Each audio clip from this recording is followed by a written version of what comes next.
triplex villas at Kollur, APR Projects. కానీ కోట శ్రీనివాసరావు గారికి health క్షీణించడానికి one of the main reason సినిమాలు అయితే, అంటే టైం లేకుండా రెస్ట్లెస్గా చేసి ఆర్గాన్స్ మీద పడి అది కామన్.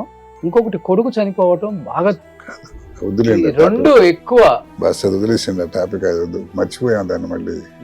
ఏంటి ఆయన హెల్త్ ఏంటి అసలు? అంటే రకరకాల ఆయన చనిపోయారని న్యూస్ కూడా విందాం మనం. అది అందరికి పని లేనట్టు పెట్టాడు. హాయిగా ఆరోగ్యం ఉన్నవాడు కూడా ఎదురేపు జరిగిందంటే కాలు ఎరిగిందని రాస్తుంటారు మన వాళ్ళు. అది ఏముందిలేండి, అది చాలా పెద్ద పెద్ద ఆర్టిస్టులు కూడా రాశారుగా పోయాడని.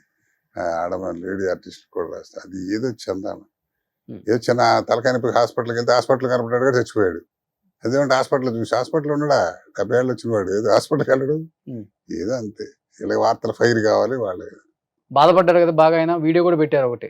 ఎన్నిసార్లు పెడతాడు, అదే విసుగుట్టు ఊరుకున్నాం అనవసరం ఎందుకని. ప్రెస్ పెట్టి ప్రతిసారి వాళ్ళ మళ్ళీ ఇంకోటి దీని కౌంటర్ ఇంకోటి ఇస్తాడు.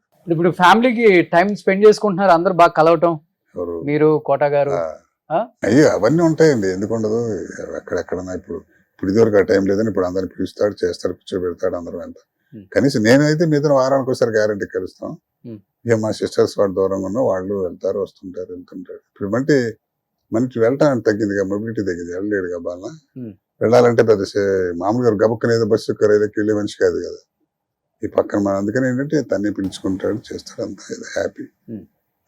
ఇది ఆ దుఃఖంలోనే బాధలోనే హ్యాపీ అంట. ఓకే సార్, ఇంతమంది హీరోలతో చేశారు కదా, మీరు వర్క్ చేసిన హీరోలతో మీకున్న మంచి బాండింగ్ అంటే, కోట శ్రీనివాసరావు బ్రదర్ ఒకలాగా ఉంటుంది, కోట శంకర్రావు మంచి ఆర్టిస్ట్, టైమింగ్ ఉన్న ఆర్టిస్ట్, మంచి మనిషి అని ఇచ్చే రెస్పెక్ట్ ఇంకొకటి ఉంటుంది. ఇలా మిమ్మల్ని గుర్తించిన హీరోస్ అంటే ఎవరైనా చెప్తారు? నేను అసలు బ్లాక్ అండ్ వైట్ యాక్టర్ అండి. నా కలర్కి వచ్చేటప్పటికి అసలు చిరంజీవి గారి దగ్గర నేను యాక్ట్ చేయలే. ఎవరు ఈ బ్యాచ్ కొత్తగా ఎవరిది పక్క చేయలే నేను. అవునా? ఒక జగపతి బాబుతో చేశాను ఒకటి 2 సినిమాలు. ఎంత నేను అసలు మాకు ఏంటో రకంగా ఈ యంగ్ జనరేషన్ లో ఎవరితో చెప్పేది కూడా తెలియదు. అది అదార్థం చెప్తున్నా, అమ్మాయిలు అబ్బాయిలు కూడా. ఇప్పుడు ఆ రోజు నాగేశ్వరరావు ఉండేవాడు, నాగేశ్వరరావు బాగా క్లోజ్ ఉండేవాడు. మా అబ్బాయి పెళ్లికి కూడా వచ్చారు ఆయన. రామారావుతో మన అంతలేండి కానీ ఆయనతో ఒక సినిమా చేశాను. అదే ఒక అనుభూతి అంతే, ఆయనతో చేసామని. ఆయనకి మనం అక్కడ గుర్తుంటాం కానీ 100 మందిలో మనం. నాగేశ్వరరావు బాగా 2 సినిమాలు చేసాం బాగా, సూత్రధారులు ఒకటి, ఇంకోటి రగులుతున్న భారతం అని ఒకటి చేసాం. ఆయన మంచి స్నేహంగా ఉండేది, చదువు ఉండేది, కాస్త ధైర్యం చేసేవాళ్ళం. మిగతా వాళ్ళందరితో కృష్ణ గారు కానీ వాళ్ళు ఏమయ్యా కృష్ణ గారు మళ్ళీ సోహన్ బాబు గారితో చేయలే, కృష్ణ గారితో చేశారు. ఆయన కూడా ఆయనతో చాలా 10 సినిమాలు చేసుకుంటాను కనీసం. ఆయన మంచి సరదాగా ఉన్నారు. సరదాగా సెట్ లో మంచిగా బాగా జోక్స్ చేస్తారట మీరు. ఎవరు? మీరు. సరేలేండి, మనకంటే ఎదుటివాడు మన లైక్ మైండెడ్ వాడు చేస్తాం, అందరితో ఎక్కడ చేయగలుగుతాం. సరదాగా ఉంటాం అంతే. ఎక్కువ ఏ హీరోతో సరదాగా ఉంటారు? కృష్ణ గారేనా? ఐశ్వర్య కూడా బాగా సరదాగా ఉండేవాళ్ళు.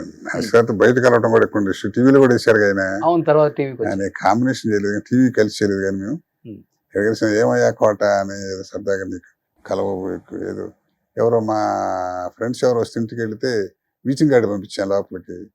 బయటకు వచ్చేది పొగరారు వీచింగ్ కార్డు ఇవ్వాలని మంచి సరదాగా ఉండేవాడు. నువ్వు లోపల డైరెక్ట్గా వచ్చేదానికి ఏంటి అట్లా. ఏదో గ్యాప్ వచ్చింది చిరంజీవి గారు ఈ టైంలో, అంటే మీరు బాగా పీక్ లోనే ఉన్నారు కదా సార్. టీవీ పడినాం కదండి మేము. అంటే కోటి రామకృష్ణ గారి దేవి సినిమా చేశాను, మంచి క్యారెక్టర్లు చేశాను.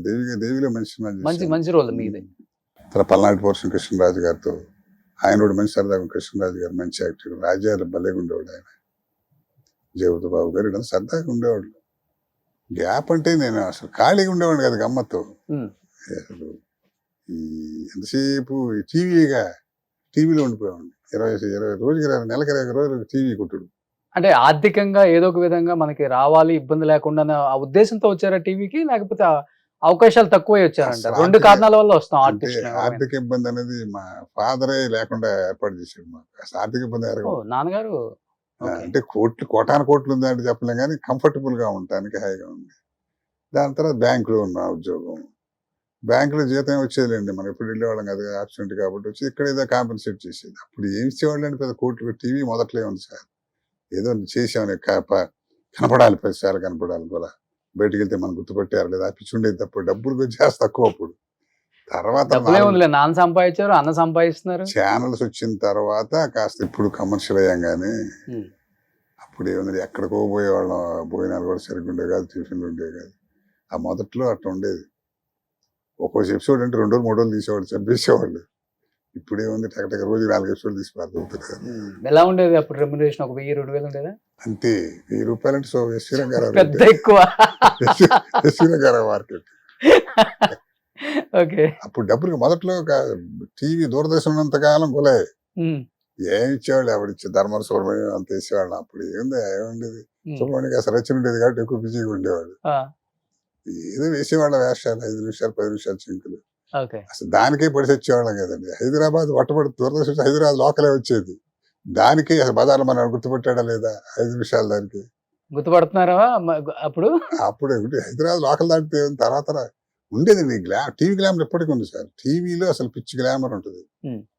అసలు ముందు టక్కుమని కూర్చొని ఆడవాళ్ళు, తర్వాత పిల్లలు, మగవాళ్ళు పెద్ద పట్టించుకోరు కానీ చూసినా కూడా అక్కడ చూసి అనుకుంటారు. ఆడవాళ్ళు మాత్రం గబక్కన బయటపడిపోతారు, అరే పలానా పలానా వాడు. ఎందుకంటే రోజు ఇంట్లో కనపడతాం కదా. సుమన్ టీవీలో మీ పర్సనల్ అండ్ బిజినెస్ ప్రమోషన్స్ కోసం కింది నెంబర్కి కాంటాక్ట్ చేయండి.